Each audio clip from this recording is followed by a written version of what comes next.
It's the Brian and Kendra Show with Brian Cook and Kendra Cox of Keller Williams Realty Elite. I am Kendra Cox. I'm Brian Cook. Between the two of us, we have over 30 years of experience. Sharing real estate tips and advice. Right here on Classic Hits 1073. So what value do real estate agents bring to selling a house? And because there's a lot to this that I think, and I know that the big thing that we're going to probably hit on is dollars. But I think that there's a lot of value in what we do that isn't always necessarily recognized immediately off the bat. Right. So here we go. We're going to dive on in. And let's just go ahead and do the part you like the most first, and we'll do numbers. What numbers? Oh, there's numbers in here? Oh, my gosh. You didn't look at your papers today. Well, the I didn't number memorize did the look- numbers, and I stink The at number numbers. I did look was this. Agent, Agent assisted in selling homes. which is money. So Right. it really just comes down to money. People are like, it's going to cost me 6% or 12% or whatever your commission rates are. We don't get 12. But You guys, please call me and talk about that personally. Don't listen to Brian right now. And so for example, I was talking to a lady, and so we had somebody move to Woodward. They're selling their house in Oklahoma City. They said, we just need a quick sale. We know it'll sell quick here, but we can't buy the house there without selling this house first. And so I called an investor guy, and we did a little bit of talking, and he drove by the house, and he said, I think if you'll offer them $290, if we buy it for $290, then we'll have their commission. We'll have enough money. We can make $10,000 or $15,000. The agent will make $10,000 when we list it. He was an investor, and he was still going to list it. Right. And then that leaves us a potential $10,000 on the table. He said, we'll probably get $325. Is what he said. So I was kind of making these arrangements to kind of help this transaction move along. I've got some people here moving down that direction. So we were kind of playing this game like, hey, let's see if we can make this thing happen. I called a real estate friend of mine, and he said, just put it on the market. Seriously, because Oklahoma City is so stinking It's crazy different. right now. Yeah, he said, so Yes. there's not like there's no leverage to kind of do it that quick, because he said, I think there's no use waiting. You'll just sell it. It will sell. And we did some numbers, and he goes, there's only 2 houses in that price range, like a $50,000 price range in this community, like within 6 miles. He said, it'll multiple offers. So they put it on the market on a Thursday.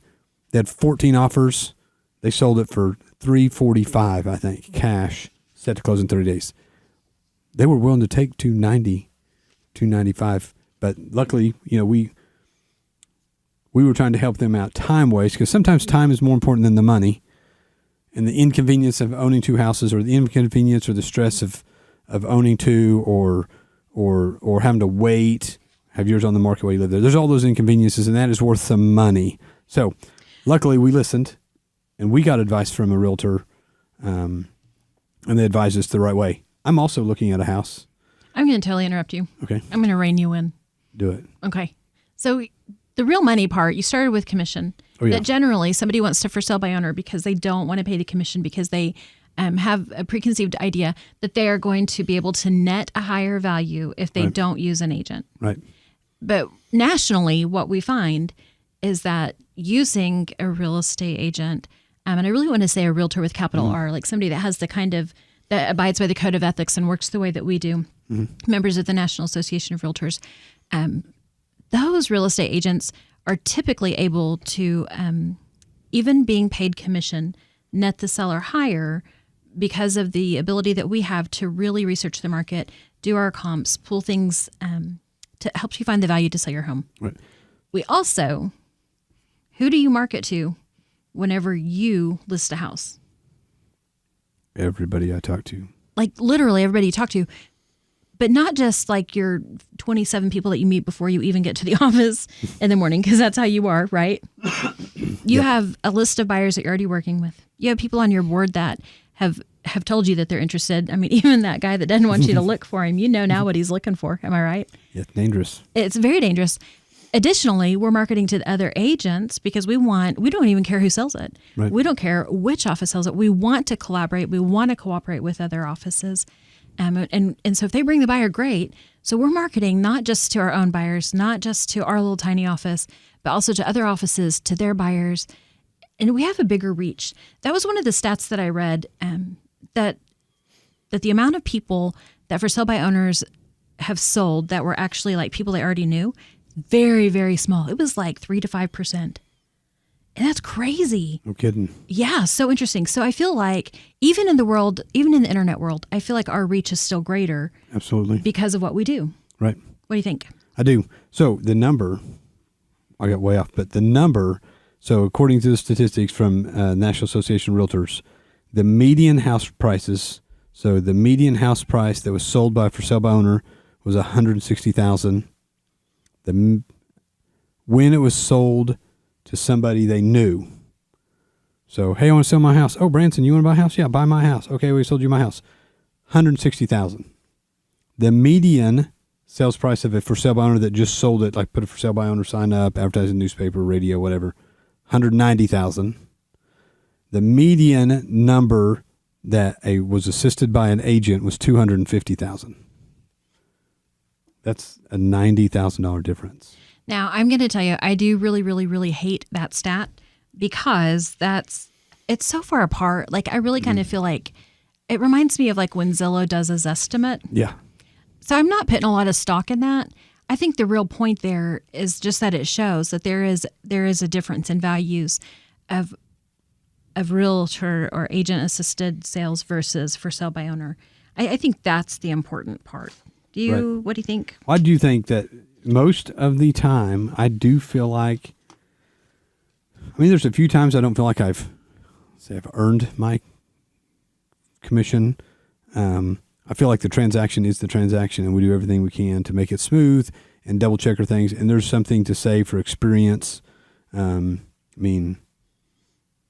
It's sometimes it takes a day, sometimes it takes a year. It costs the same amount. So it takes our experience. So that's what that's paid for. But all that being said, I do think the advantage of having an agent in there, there's some security there. And I do generally think we make more money. I generally think we make more money for the seller, that we generate a higher net value after closing for the seller than if they were to sell it on their own. Yes. I think that that's accurate too. I also think there's a tremendous amount of stress that we can take on our shoulders that the seller doesn't have to have. Right. So in a situation, I was working on something today in preparation for some Facebook posts later down the road. Like whenever we sell somebody's house that they've, like an emotional transaction. Mm-hmm. I don't even, I'm like trying not to say words that would be offensive or hurt somebody's feelings, but we've had some transactions the last few years. We always joke, whenever people start crying, you leave the room. Mm-hmm. Like you throw the Kleenex box in there almost. Am I right? Here, Kendra, good luck. I cry with them because that's just, that's how we're wired. But in those kinds of situations, it can be a huge detriment to the seller to have to handle their buyer because it's emotional and it doesn't feel business at that point. We recognize it's business. Yep. So I can take the brunt from the buyer. Right. I can take the brunt from the seller, and then neither one of them have to feel any of that discomfort. And then we don't lose any dollar values because of that discomfort.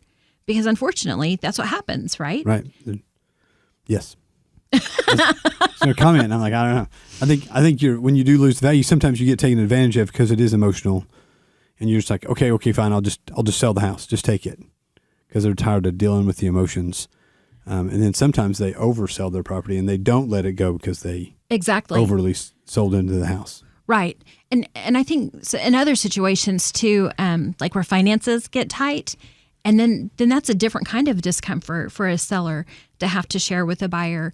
And I think then it's difficult because sometimes our pride just gets in our way. Right. And then that can affect the transaction too. So I think that having, and it's not necessarily a mediator, but having somebody in the middle to take some of that heat, I think really, really, really helps. And just even like today, like a thing happened and then I definitely read into it the wrong, I don't know if I read it into the wrong way, but I probably could have read it a completely different way. Mm-hmm. Instead, I got super frustrated when I could have just been like, that's probably not what they meant. If I have a mediator there, I could just be like, hey, I don't like that. Why is that way?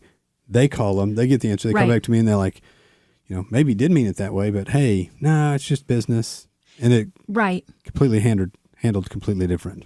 I agree, because even if a buyer or a seller is an absolute stinker, if somebody is in the middle that can help to soften that stinkiness just a bit, it can make the transaction smoother and everybody wins. That's what we want. We want for everybody to get to win. And that's the best way. I really believe in that. I think the other thing I think this is interesting. I've never even thought about it like this before, but sometimes we'll have a buyer who won't want to work with us specifically because we have the listing. And they think, well, I don't know if you're out for my good. Well, we're out for the benefit of the transaction. We want to make sure that you are handled well as the buyer, that you're handled with ethics and with honesty, that we do things in writing the way the Real Estate Commission wants us to. We want to do what our documents say, the disclosure brokerage duty I'm referring to. And the same for the seller. And so there are things that are confidential, and we don't share those things. We're very, very careful about that. But it struck me how funny it is that sometimes somebody doesn't want to use us as the agent because we have the listing. How many buyers do you lose then as a for sale by owner because you're going to be putting all your cards there on the table to the actual guy that's going to sign the contract or not? Wow. That's a different deal, isn't it? So different. Isn't it funny? I've never even thought of it like that. And that we got people that are just nervous around the seller. They want to ask them a question. Hey, this thing was weird. Like, I don't know, there's a hole in the wall and we just don't understand what it is. And they just feel weird, so they don't ask, and then they don't buy because it's simple. Right. It's something that simply could have been negotiated out or explained, but they feel uncomfortable asking. And I think truth also. I've noticed that I've had some sellers say to me, oh, well, I talked to so-and-so and they loved my house when they saw it. And I'm thinking, no, they hated your house when they saw it, but they are not going to tell you to your face. Right. I'm sorry, but grandma's wallpaper in the bedroom is hideous and I don't want it because you just said how much you love it and you're never taking it down. They don't want to hurt your feelings. Right. So I think that's another thing is I think it's very difficult in showing my own home to get an accurate read from the buyer. I've always had a hard time selling my own houses and my own cars. Always. Like, I get overly, like, I don't know. There's something there. There is something there. There is. I'm like, let's hire someone. So. Legit. So I had shown a couple of houses ago. I had shown my own house a couple of times before I didn't want to put it on the market. Actually, I was panicked because it made me very uncomfortable to have 1 million people go through my house, especially other agents like Brian Cook. Just kidding. But legit, I was telling you, I'm like, no, I'm a little freaked out. You said, are you kidding me? Do you believe in what you do? I'm like, yes, I believe in what I do. He goes, you better get your house on the market.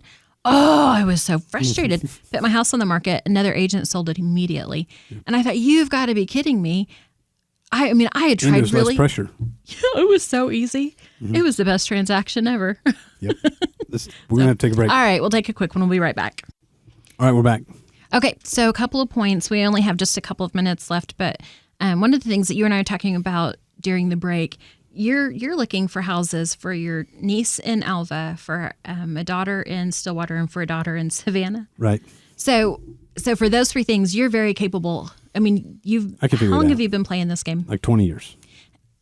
Whenever we go on work trips, you, me, and Laura, and I miss Laura for this because I don't have this skill. She sits up front, you drive, and we'll pass something, and she'll go, "That house was valued at da da da da." Like, the market, like within 20 minutes of being in a new community. So, are you selling a house to Hallie? Or buying? I don't know how you're playing the game. Are you representing your daughter? I'm going to represent. Yes, I'm going to represent my daughter in. I'm going to do my own homework, but I'm hiring an agent to walk us through the market there, why to buy in this neighborhood, is this value good? Hey, I want to move quick.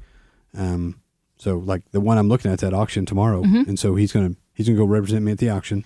That way I don't have to be there, and right. I don't have to drive all the way over there 14 times or whatever. He's going to take care of all the inspections, and then he's going to start sending me lists.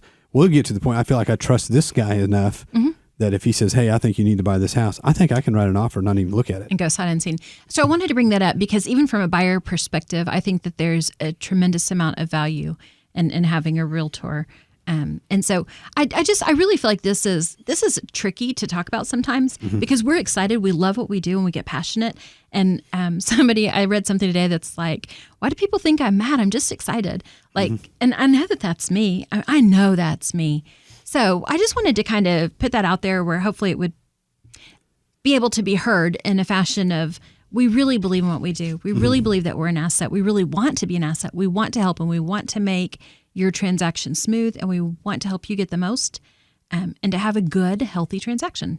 Absolutely. And there's a lot to it. There's just so much to it. And 20 years of experience and time, and you can have it all. Just give us a call. This is Brian Cook, 580-334-2303. Hour of your favorites. Classic Hits 107.3 KLSI, Moreland, Woodward.